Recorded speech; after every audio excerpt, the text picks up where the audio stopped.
In the name of God, the most benevolent, the most merciful. Hello everyone, welcome to a lecture. For this moment's lecture,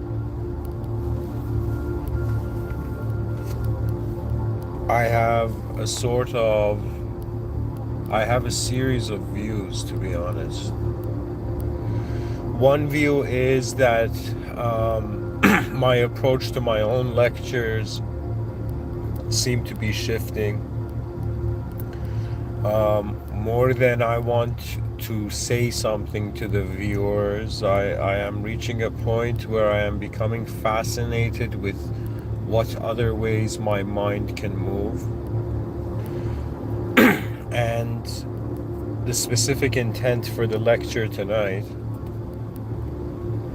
is that I want to speak to the viewers, and this is something that I have a personal feeling about it, but it's very also impersonal and way beyond how I see it.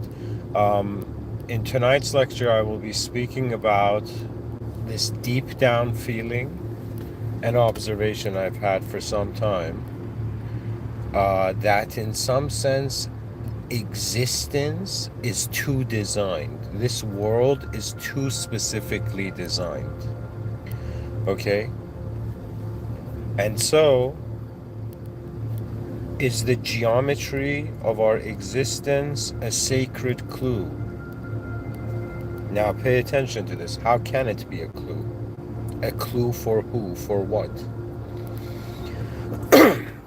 Something fascinating in my own approach. I have explained this many times over, and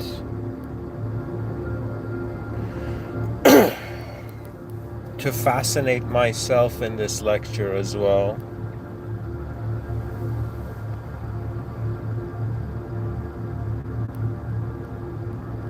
so something the viewers don't know. Let me explain. Something about me you don't know. If you're recent or new, if you have been listening to me like for years, you probably know. But if you don't, I started.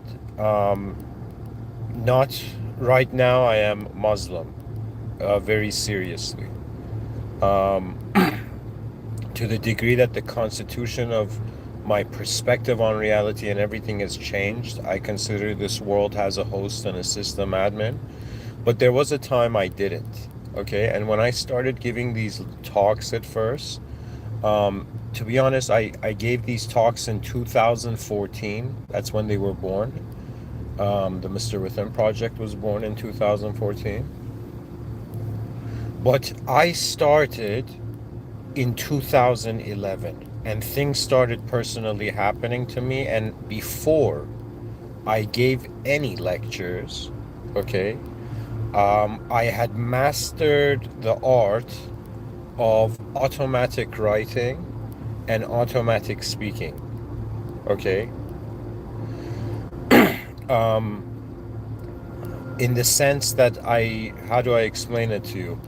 I was inspired by Salvador Dali, and Salvador Dali was the father of surrealism, pretty much like, one of the top weirdest people on the planet,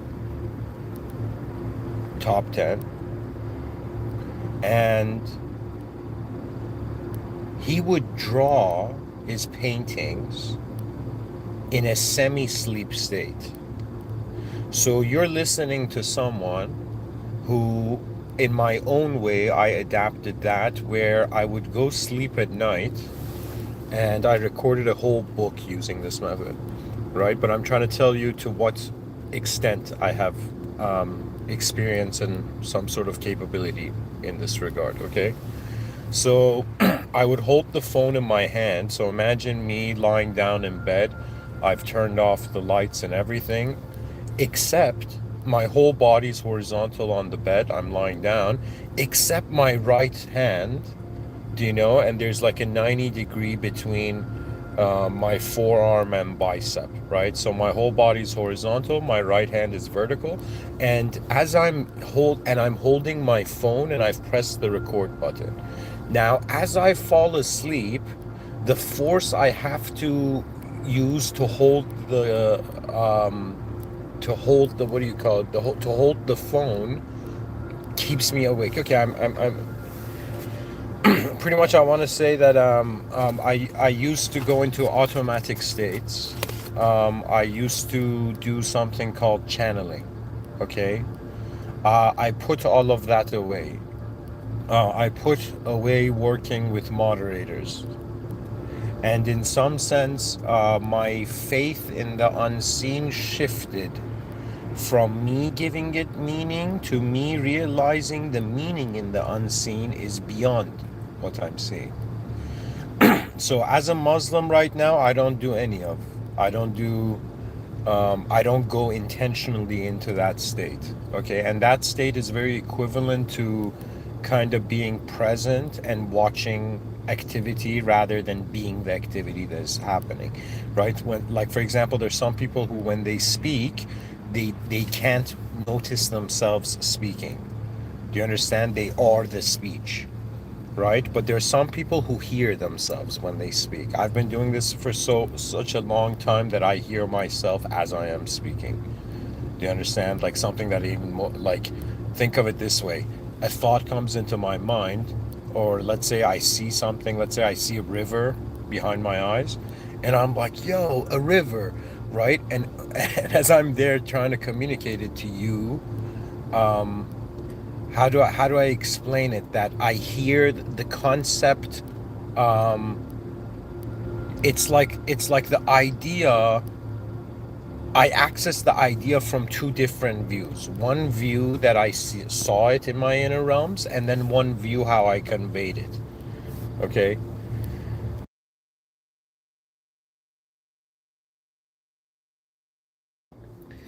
Anyways, all of this was to try to explain to you that in this moment, recently with the talks, I don't want to do channeling or automatic speech and all of that, but I have reached that moment in my life from a Muslim perspective that not only I cleanse my inner realms with the name of God, but that I've reached my own egoic limits of communicating. That means the idea of me, what that wants to communicate, it's like now shifted to more than I'm interested to be an idea to communicate to you.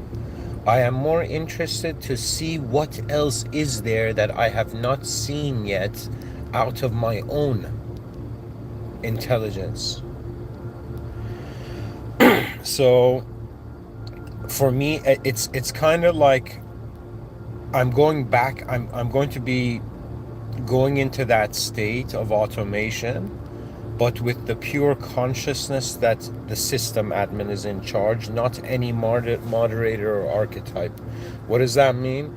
That means the core, it's like the reason truth is inconceivable is because if man held it, man would not be man.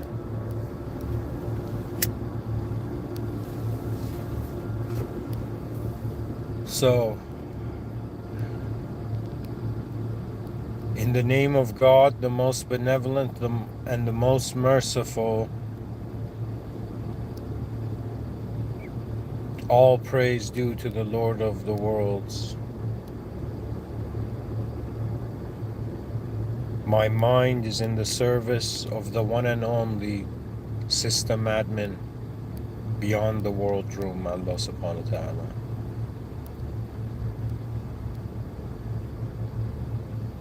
My inner realms are at the service of the divine command of the original truth of this realm. Your personality is not you.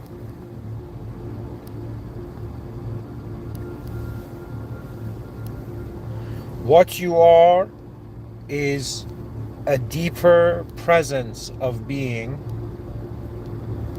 and this human life is the surface of the ocean of your world. And so why this peculiar position? Why this existence? Oh, humanity, you are all in the presence of your own unknown soul. And you're all in the presence of the unknown being. If you notice your life from its beginning, you have been preoccupied with self. Everything has been about yourself, even to the degree that this self-obsession extends to a point where we're like, how am I gonna die? It's like the word me and I are possessing moments. But it occurred to me, wait a minute, 8 billion humans moving on Earth. We see the body of another human. But what is moving that body? And so am I defined by where I am or where I am going? Pay attention to this. Is your value arising or being given or accepted based on where you are or where you're headed? To me, the difference between spirituality and religion is the responsibility of the future. I used to be, in my own way, before 2023, a soul that not only considered past lives, but I identified, and when I tell you I was working with moderators, I was working with 3 specific moderators. Okay, so I am that human that I'm telling you. It's not just humans here. There are other forces. If the human being doesn't give it a personality, it's the intelligence still conveys, but it conveys rhythmically. So imagine that some higher beings, I shouldn't say higher, but let's say some beings, they either choose a shape and they show themselves to you, or some beings, they don't need to be shaped. They let you shape them. Okay? Now both are heirs. If a being appears to you and you start listening to that being in your mind, let's say, I don't know, let's say you were sitting down and suddenly like there was nobody in the room and the thought hello came in your mind. Okay, and you're like, oh my God, I just heard hello, but there's nobody in the room. Do you know? And then your mind goes and starts, oh, wait a minute, this feels like something. Do you know, the brain starts playing its games, and then you feel like you're communicating with a spirit in the room. Do you understand? But you have to understand, you are the one with content. The unseen for mankind now, the content is restricted to some degree, unless God's will provides. That means, to me, this might sound strange, but the prophets of this world were souls that were closer to God.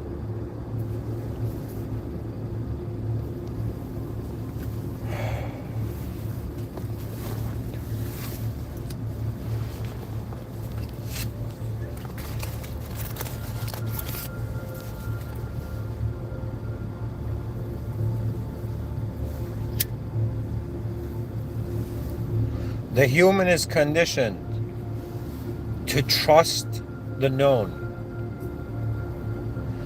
That means the unknown, due to our inability to expect it, cannot be controlled.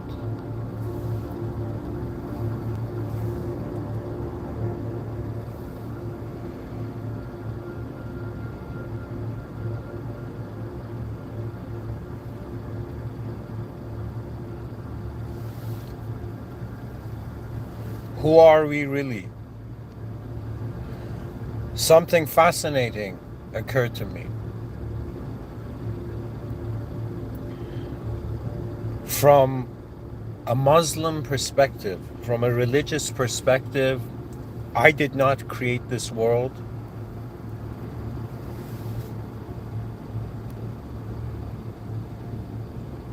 I am not moving this world. Physically, externally, it moves beyond my will. I can imagine myself as a character with a backstory, but I can also imagine other characters. And sometimes I ask myself, what is the difference? What is the difference between me having an idea of myself as this character and looking at others and they having an idea of them, having an idea of them being a certain character? The abstraction is strange. That means, like, let's say somebody comes in front of me and their name is, I don't know, John Smith or something. Okay. Now, physically, I'm not John Smith, and that person, let's say physically, is John Smith. Okay. Do you know? Now, or I could have said John Wick or whatever. Okay. But I'm saying whatever person, I mean, if John Wick was in front of me, I'd probably be like, I don't know where your puppy is, man.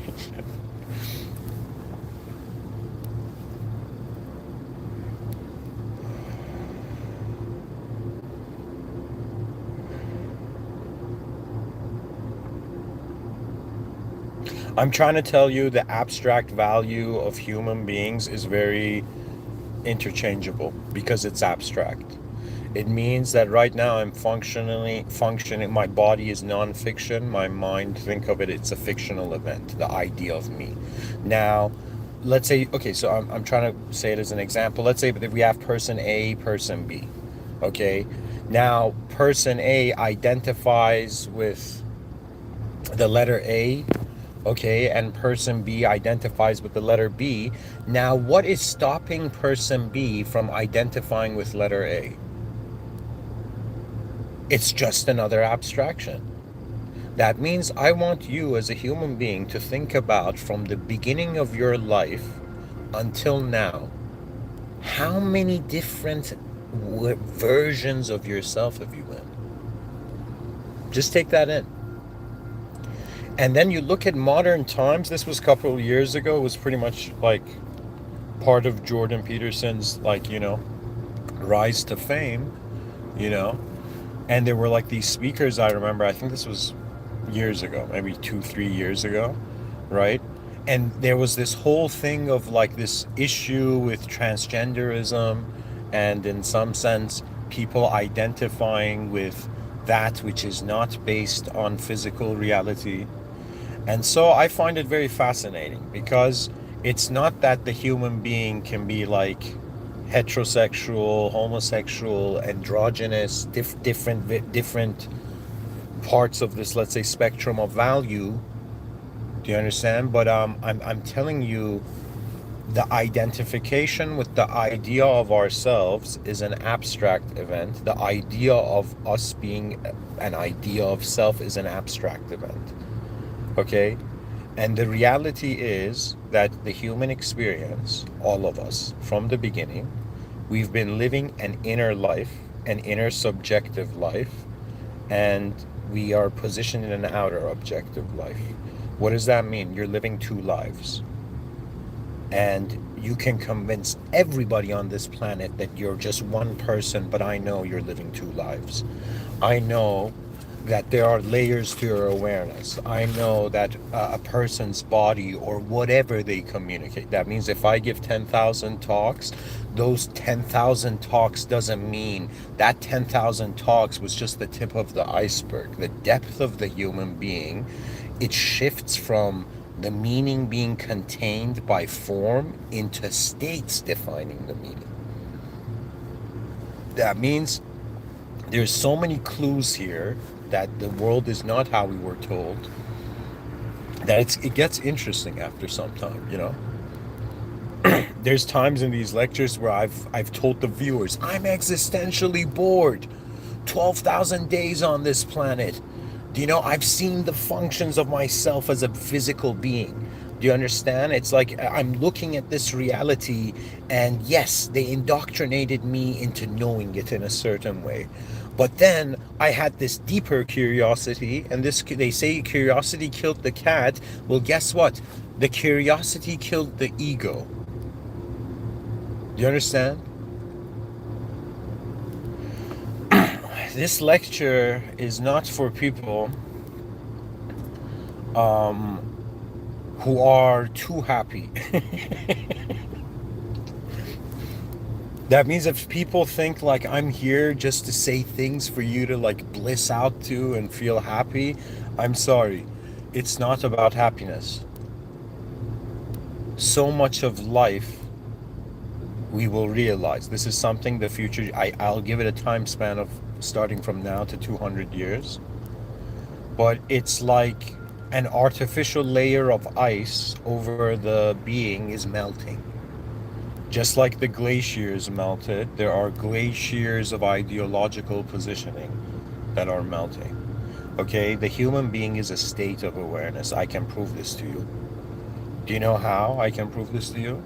Because when you're in deep sleep, you're not an ego. You're not a self. Your body is here, but you are not. So the conditions of our experiential life are different than the conditions of our existential life. So we cannot, as consciousness in utter honesty, identify as a body when we go to deep sleep and there is nobody there to identify it. Do you understand? We are human intelligence, to be honest, is based on the conscious waking state.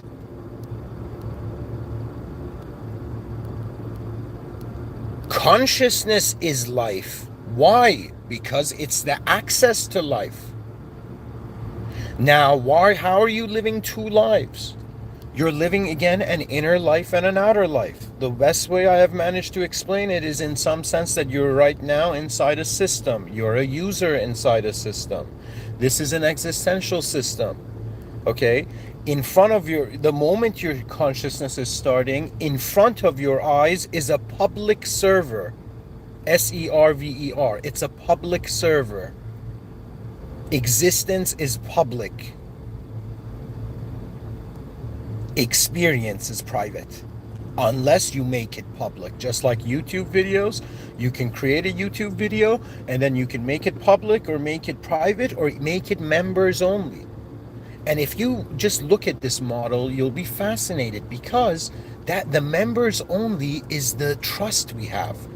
That means to me, this people might think this is bizarre what I'm saying, but theoretically, I can know everyone, anyone, if they trust me. Do you understand? That means they don't have this guard to hide their inner realms. Now, I was a child, I was so oblivious. You know, I was so oblivious that me living in accordance to my inner realms does not translate in the same way in the outer realms. Do you see? This is very strange. Sometimes when I give these lectures, I keep telling the viewers, even though this is just my ego, but I believe I was born 400 years too soon. I should have opened my eyes in the Mecha age. MECHA. That means I should have opened my eyes in this realm. This is my feeling. I feel, part of me feels my mind is not from this century. The way my mind is happening, it is not happening as if it's 2025. My mind, strangely, due to its ability to envision probabilities to the future, has managed to conclude a freedom for itself.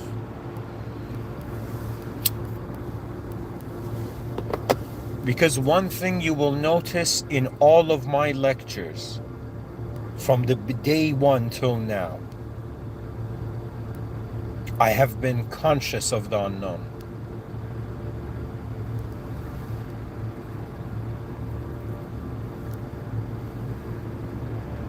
Now minds are different. I see people, and to me, I wonder, why is it that I am interested in the context of reality, but most human beings, they're interested in conceptual success. It blows my mind. Like it scares me a little. That means when we don't know what the context is, people are happy being concepts. Excuse me. That means it's like, imagine you're on a boat, you don't know if anybody's steering this boat.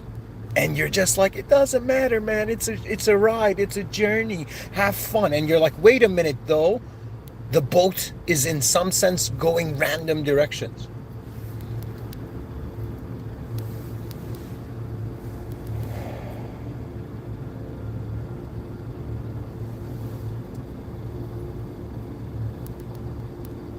There will come a moment where hilariously you will be, I don't know, weirded out by how specific everything is in this world. Okay? Even from a religious perspective, the mysteries are fascinating, because on some level the system admin was like, all right, I'm gonna reveal to you your shape.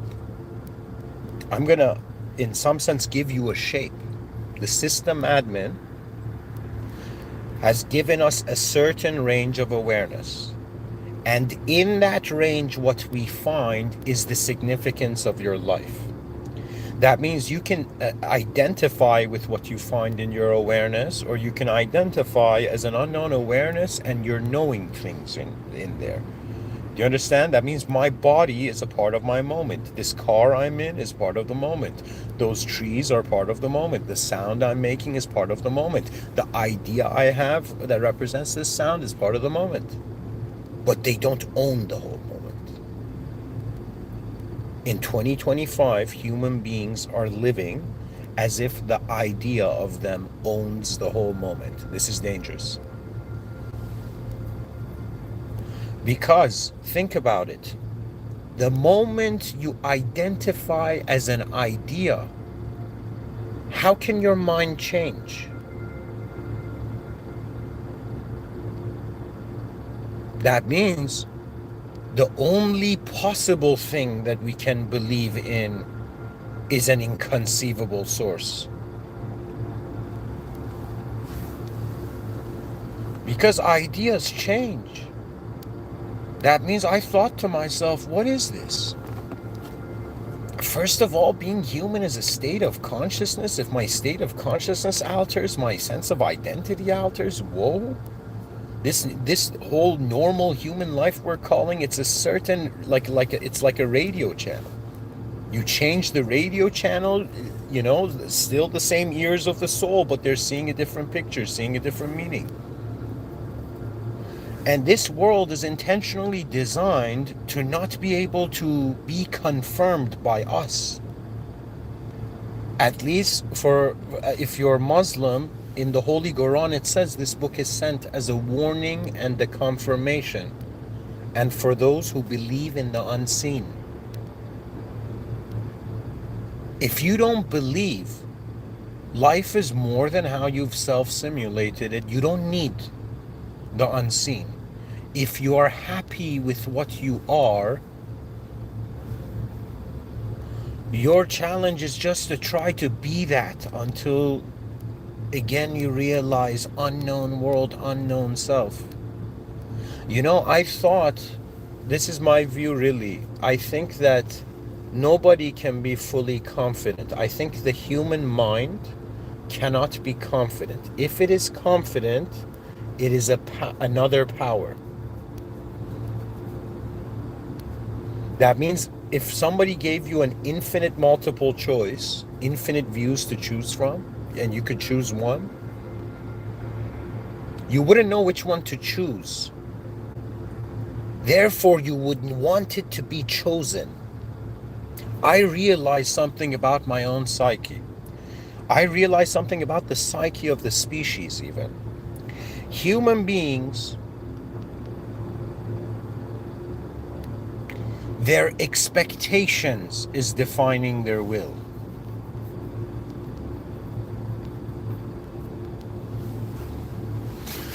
That means you're raised as a child in this world, and you're raised, the initial position is irresponsibility. A young child is irresponsible. It is not, it can't be even responsible for itself. The parents take care of it. Then the child grows up, and goes outside in public. It can't be responsible for itself, yet it goes into an educational system. Do you know? Eventually, after some time, do you understand? Your body is like a vehicle that, one day you just own and drive. Do you know? But I'm telling you, when you're young, you don't feel you own your life. You kind of feel your what you own about your life is being rented to you.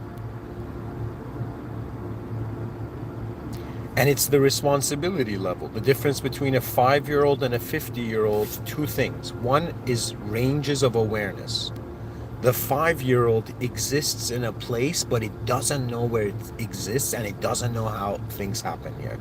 The 50-year-old has seen existence, has seen its different contexts, the expansion of the context. That means, like, you have a 5-year-old human and you have a 50-year-old human. They're both the human concept, but it's their awareness to the context of their lives that defines them. And it's not just about being awareness, because a smart person can notice many things, but it is a brave person that executes.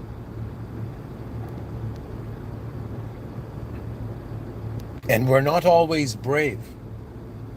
Bravery, the best definition I've found of it is that it's something that flows through you. That means the moment brings it forth.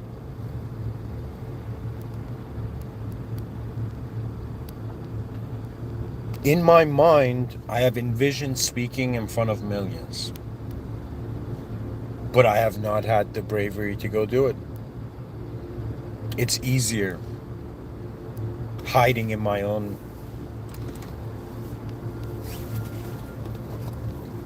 privacy.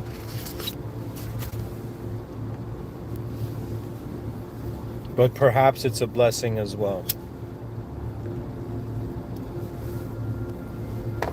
There's been moments in this life I've looked at myself and I'm like, you deserve being powerless. And there's moments in my life where I've had this view where I'm like, okay, you might think you deserve to be powerless, but did you create you? Do you understand? That means your mind is trying to convince you that only using your free will you can understand what this event of life means. I'm trying to tell you, to me, it's very strange, but in a fascinating way, in the sense that theologically, you're telling me God is moving everything except me, and I have to move myself, and I'm being tested. Wait a minute here. If everything in existence is functioning under divine command, that means you look at something like, a bird flew like on, I don't know, like a butterfly landed on someone's finger, okay? Or landed on someone's head. It's like,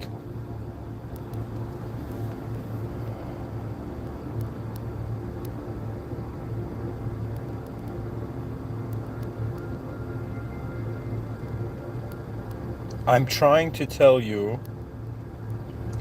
that forget about other beings in other dimensions. I want the human species. I want my species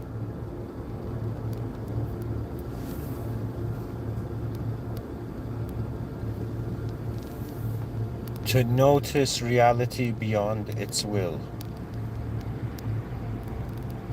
That means I want humankind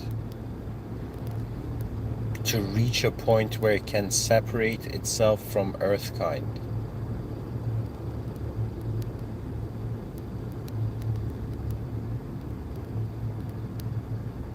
Religiously, it's even more fascinating.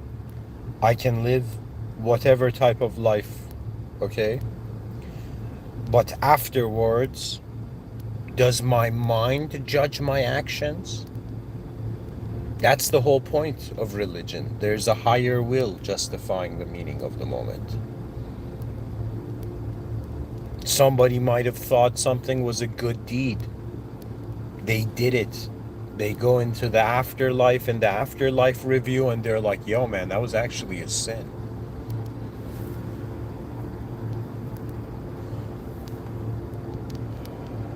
That means I've had this thought, that if in the afterlife I have to explain my existence. They're like, why did you exist like this? Do you understand? But so I just challenge myself. I don't know. I haven't died yet, but I'm telling you, I haven't left this world yet.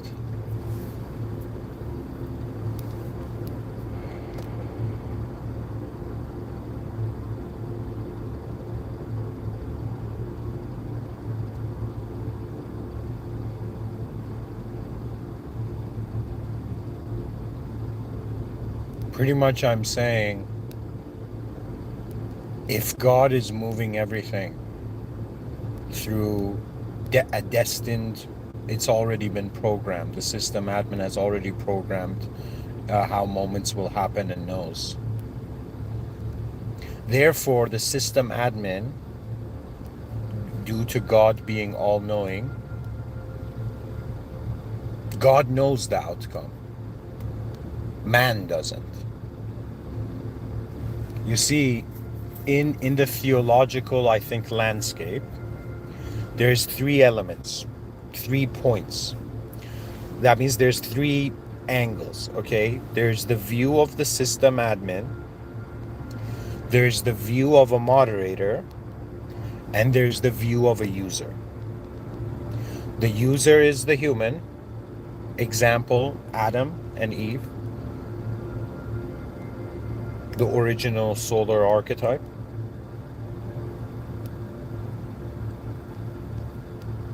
Moderators include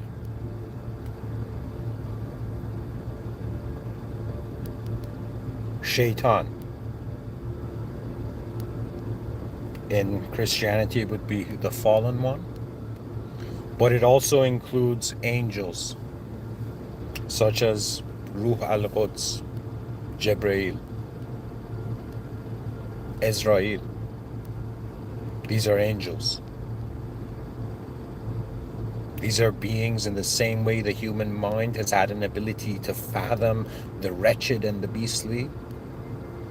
I am telling you, do not deny your mind of the opposite.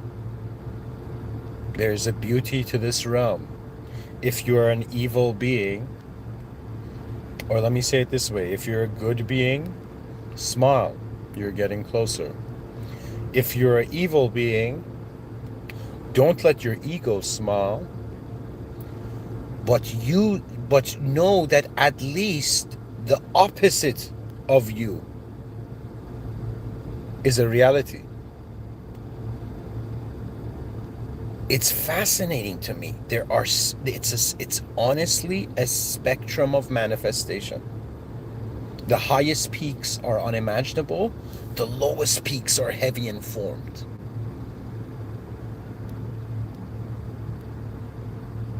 In Islam, it's very fascinating because there are some angels, I believe, I don't remember exactly which angel, archangels, but there's an archangel that is, the angels are so big in size that it's as if they see 7 heavens.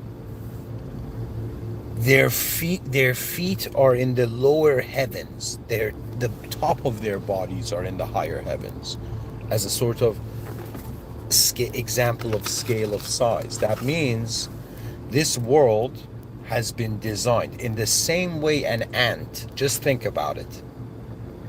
Imagine there's an ant under a rock, okay, in some backyard.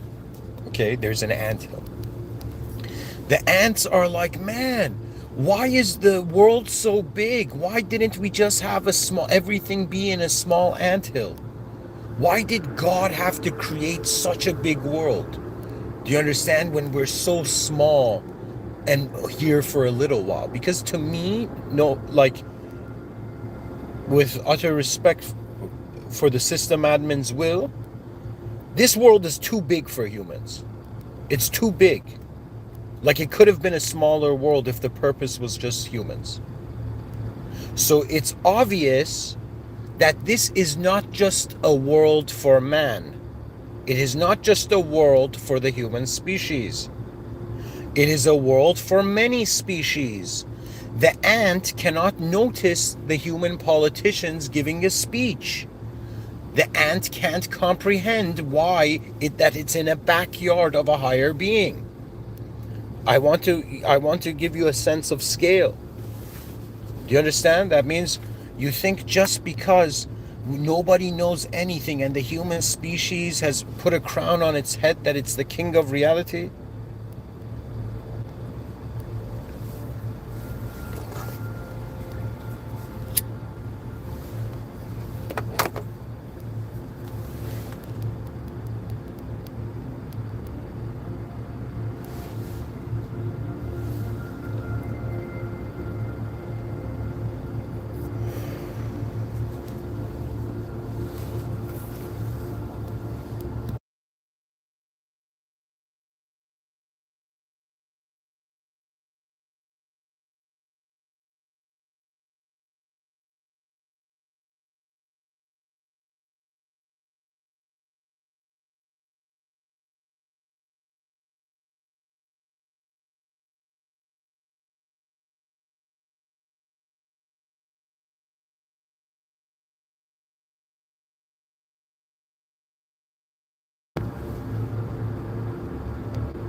The geometry of existence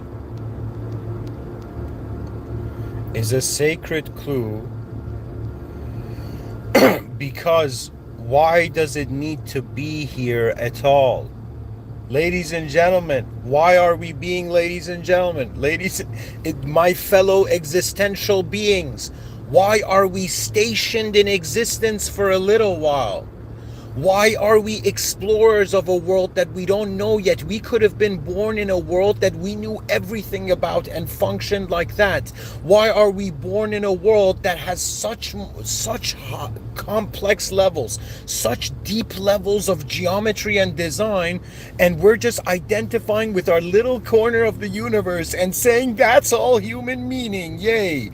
Let's all act normal when we're this tiny little thing in the cosmos, interpreting the bigness of the cosmos to ourselves. It's a story. It's a story. You think right now the idea of me is me. It is not me. And yet the idea of people owns them. That means if somebody comes in, like, how do I say it?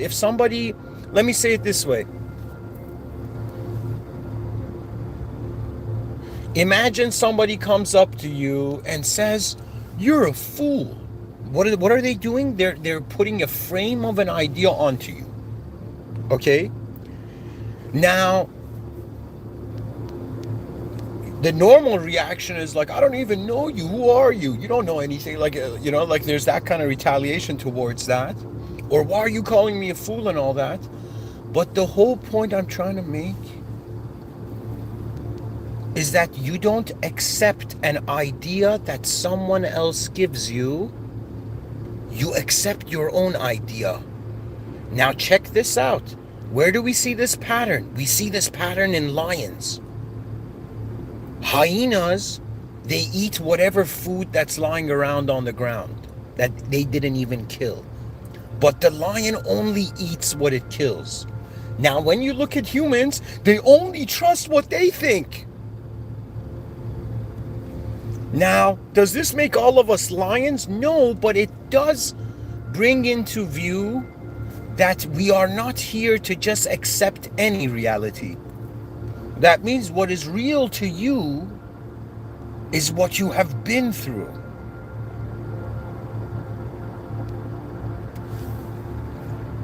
And in the same way, like, I'm telling you, if somebody, the whole point of this is, the reason I said that, if somebody comes and calls you a fool and you believe them, do you understand? You have been enslaved to an idea that didn't arise from you.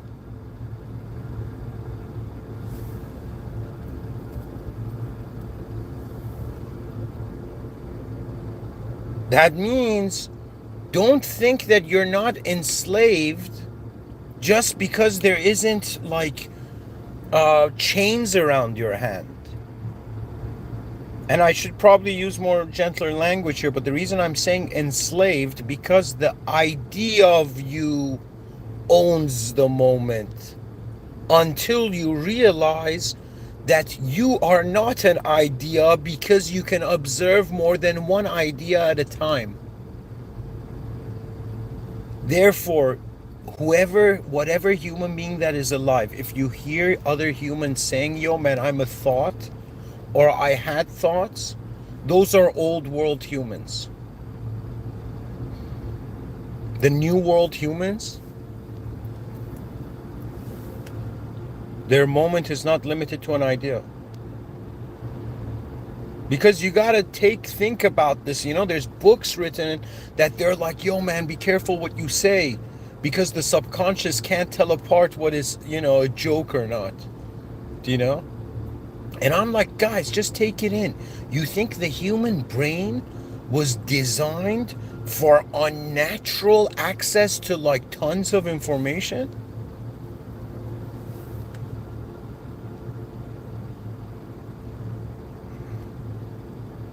The inner life advanced earlier, moves faster than the outer life. That means if I'm sitting on the couch watching TV and let's say I suddenly feel thirsty, in my inner life I've already opened the fridge door, but but in my outer life I'm sitting on the couch watching TV still. What does that mean? My mind took the shape of the moment and played it out. Just like when you're trying to play chess, you look at a piece and you wonder about its possible moves. Well, guess what? You've been doing that with yourself your whole life. You've been, in some sense, positioning yourself as somewhere on the chessboard of your values and then trying to move that self. And to me, in Zen, they have this saying, if you want to climb a mountain, start at the top. And to me, it's like, wait a minute.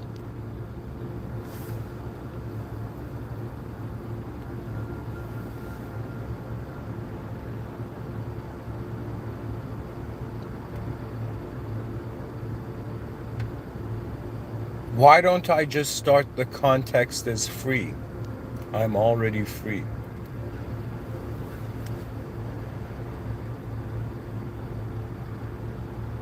Sometimes I feel my body is like a relationship from the past to the present, and I feel my mind is a relationship of the future with the present. But ultimately, it's a force positioned in an unknown place, and it's going to wonder how it's going to know the next unknown, the next movement of reality, the next unknown movement of reality.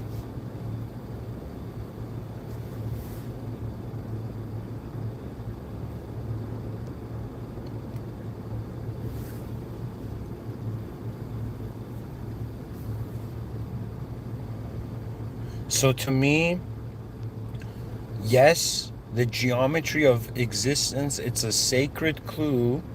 And what is it a clue? What is this clue pointing out? It's pointing out right from the beginning that existence happens before the human's meaning.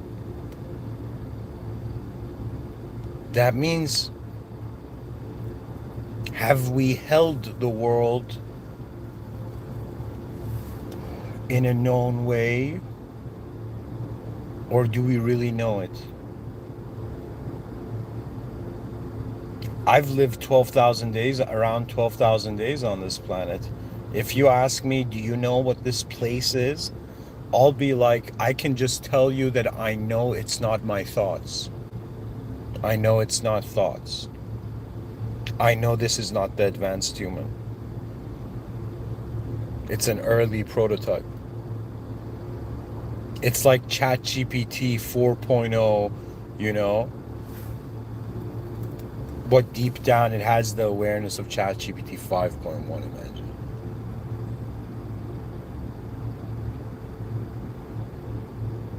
Sometimes I've had this view, even though it is not the case, but I've divided myself into beings. Now you're going to be like, what does that mean? That means I thought, okay, maybe in this instance,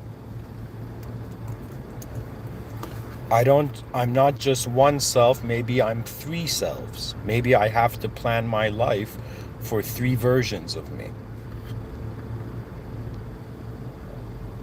One version of me is the body. It's like, oh my God, what's my body gonna do in this world? Another version of me is, oh my God, what is my mind gonna do in this world? And the third, oh my God, why is my soul even here? And it took me a while, and I think it's through God's mercy, that I finally realized the intelligence that has designed this world not only far surpasses human, but we are not the main event. Now, for some, for the ego, this is terrifying. Your ego will be terrified to find this out. But the soul will find peace, because when there is a divine agency in your world room, you as a conscious agent are not responsible for all of it. That means I have the experience of one human body right now. My mind is not connected to 8 billion other human beings right now. Okay?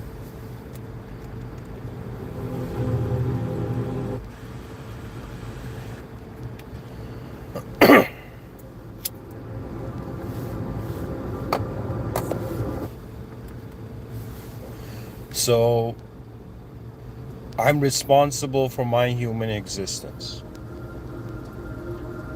But if right now I had the awareness of all of you, if I knew all of your lives, if right now in this moment I didn't have access to the internet, imagine I had access to the mind of human history, the human mind, every mind in human history. I've seen it. I've even written about it in my sci-fi, and I've said it here. In the future, there will be a great library of names, of human names. And all the content of the unique expression of that human's mind will be recorded. You know, humans fear a surveillance state because they fear the selfish aspects of man. But a selfless surveillance state is like superior genius.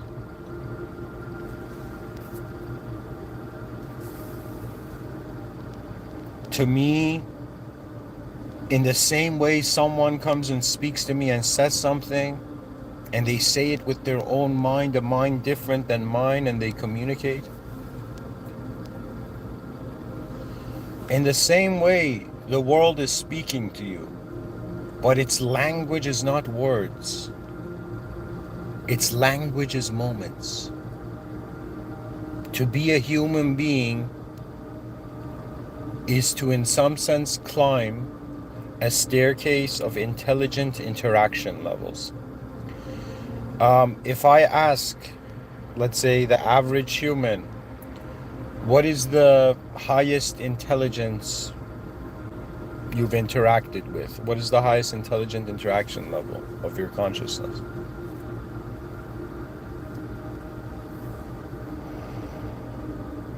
That means, isn't it Isn't it fascinating that we have a physical expectation of the afterlife?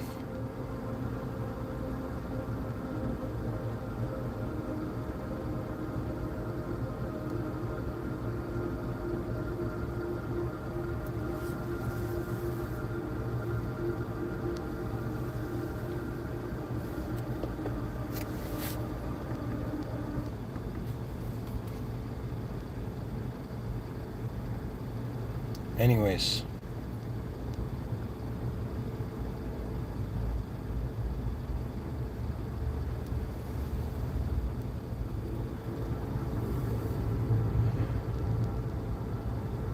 simple protocol. Immediately discriminate between your inner life and outer life. Comprehend their natures. Comprehend the nature of outer position and comprehend the nature of inner position. We human beings have been lied to. You can see with your eyes closed.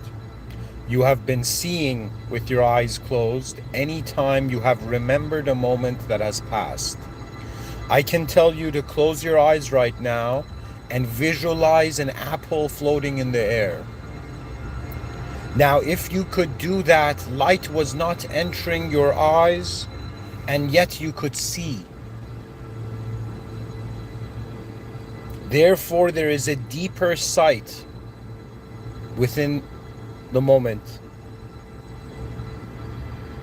What Mr. Within actually signifies is that before you choose to be anything, you are an unknown instantaneous presence of a moment, aware of the unknown and known variables. To me, consciousness is awareness to known and unknown variables. That means any being you put in a moment it cannot fully know, it will urge itself to know it and become conscious. That means human consciousness can be seen as a sort of divine completion process, a sort of divine or a sort of rendering of existence.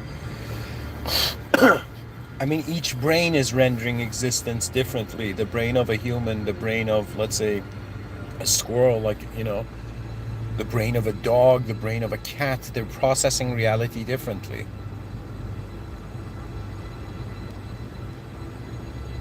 But it's the neocortex that has given us access to rooms that they can't see. And even though our brain gives us access to a greater world than other species on this planet, in that world, the question remains, who's looking? And so, if this whole life you've been an unknown self and a known self, and you've just lived a known life, what about your unknown life? What about, like we say, there is, an unobservable universe and an observable universe. Is it too far-fetched to see that in the self? That right now, as you stand here, what you know yourself as, or you think you are, that's your observable self. Your unobservable self, or as far as I've gotten to, is the realization that something inside nature's room can have an ego. Because an ego requires a world. But a self beyond the world is not a self. And so, specifically in Islam, it is mentioned that the soul is the secret of God, and it is the amr of Allah subhanahu wa ta'ala. It's the command of the system admin. So the soul is unknowable, but it's a command of a higher will. So do you know what that means? That means your body and mind provide you with the illusion of free will, but the illusion of your free will is happening in the presence of your unknown soul. And so, the laws of physics are hollow, are not hollow, but there's a saying that they say behind every straw of grass, like in a grass field, there's an angel whispering, saying, grow, grow, grow, as if like this angelic motivation for every atom in existence, that the higher states call upon the lower states. It doesn't matter if it is an atom, it doesn't matter if it's a unconscious small entity, it doesn't matter if it's a superior or if it's a compared to other species superior conscious entity. What you find is that an original being was the presence of this whole world. This original being in its own domain created us, which is another way of saying the original unconditional being simulated a condition so the original soul of man can be truly tested to see if it remembers, if it follows its divine command, or its ego convinces it that the world is its master. You either serve a master, I pretty much it's like this, I think. Either the world is your master, that includes self-worship too, or there is a mastery beyond this world. That mastery includes shifting from your mind to realizing it's like you think you're a thought of your own mind. One day you will realize your position of self was more like a thought of an unknown mind. For if God is watching me now, and my body will live a life on this earth, and God was aware of it, the divine surveillance state, when I die, then I will have become a memory of God. So what does that mean? That means in the same way we have an awareness throughout the day, and what we see becomes our memory, but then we go, what we see and we pass through that moment becomes our memory. In the same way, my life is like a memory of the system admin. That means even if beyond this world I do not remember myself, if I don't remember myself, the system admin cannot forget. It is all-knowing. Nothing is hidden because it is its world. That means to be human is to realize you are simulated in a higher being's world. So to you, from the user perspective, real and unreal, from the view of the system admin only reality. That means if God is an inconceivable being, then the truth of an inconceivable being is beyond that inconceivability. So to me, it's like to be a human is to just realize the edge of your telescope, and then to wonder, okay, if I go on my pursuit to know everything, I become limited because I come into contact with the unknown. So the purpose of life is not to live a known looping life. It's to be an original explorer.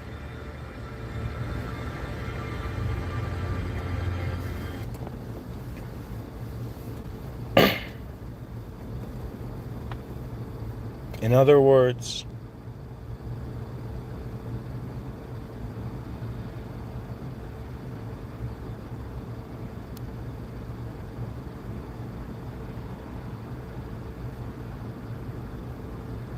it would only make sense for us to live our meaning if we wanted to learn only from our mind.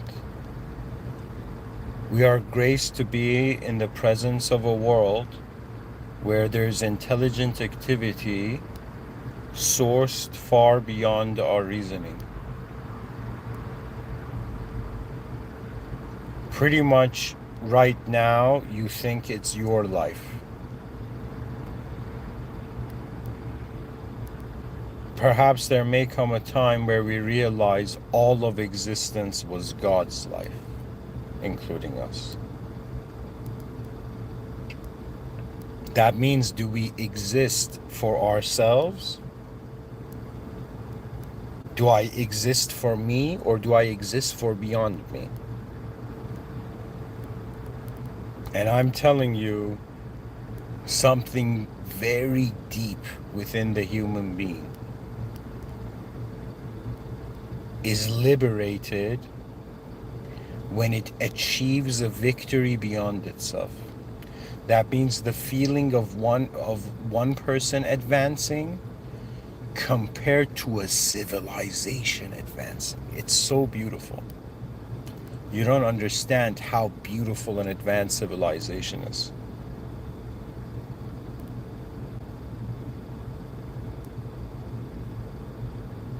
Pretty much an advanced civilization means there's a greater way we can live here. Anyways, thank you for listening.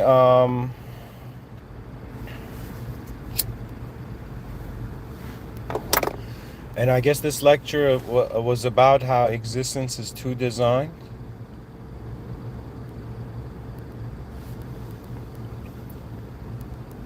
And that's a clue that there's a will beyond us at work.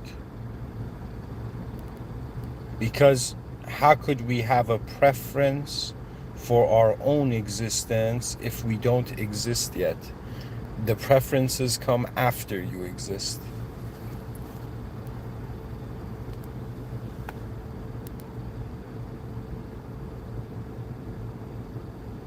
And it's very difficult to say if before my life it was like this world.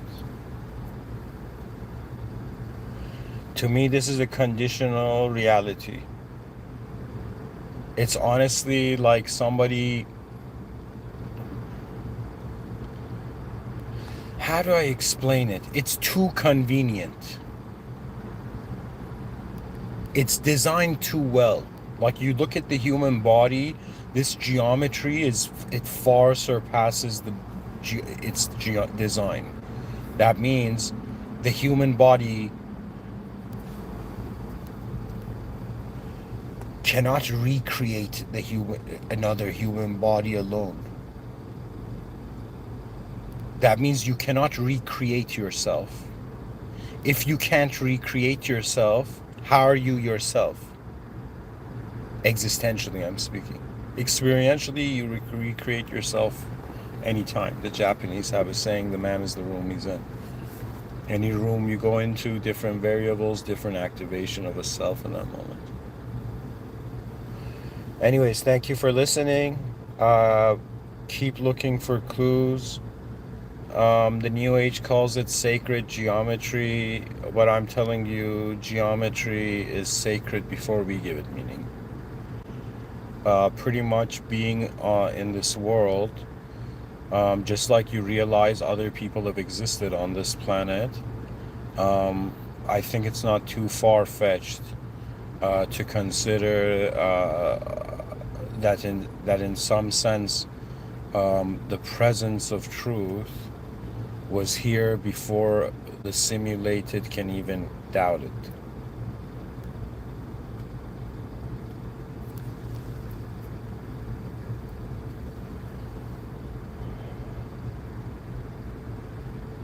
And God knows best.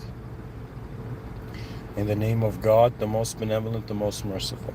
Thank you for listening.